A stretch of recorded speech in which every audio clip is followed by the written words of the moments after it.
ఈ రోజు మా కాలనీలో ఉన్న టెంపుల్ కి వెళ్తున్నాము. ఇక్కడ వార్షిక ఉత్సవం జరుగుతుంది. ఇంకా ఇక్కడ వెంకటేశ్వర స్వామి కళ్యాణం కూడా చేస్తున్నారు. ఆయన వెనకాల మాట్లాడి మనం చేస్తే అది ఎటువంటి దోషం అంటే అన్ని ఉన్న ఆనందం మనకి ఎప్పటికీ దొరకదు. ఆ ఒక్క గుణాన్ని వదిలేయండి. పంతులు గారు ఏమంటున్నారంటే మన గురించి మనం లేనప్పుడు బ్యాడ్ గా ఎవరన్నా మాట్లాడితే వాళ్ళకే రివర్స్ దోషం తాకుతుందంట. అలా చెప్పిన వాళ్ళకి చాలా పాపం తాకుతుందంట. పోనీలే, ఇంకా మన గురించి ఎంతో మంది మాట్లాడుకుంటారు. మనకు అవసరమా అవన్నీ? మన గురించి ఏంటో మనకు తెలుసులే, అండ్ ఆ దేవునికి కూడా తెలుసు. ఇంకా వేరే వాళ్ళు ఏమనుకుంటే మనకెందుకు?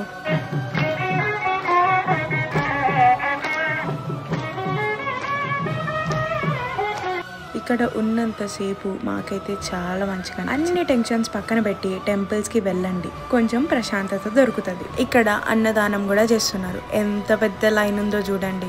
ఈ వీడియో కనుక నచ్చితే గోవిందా గోవిందా అని కామెంట్ చేయండి.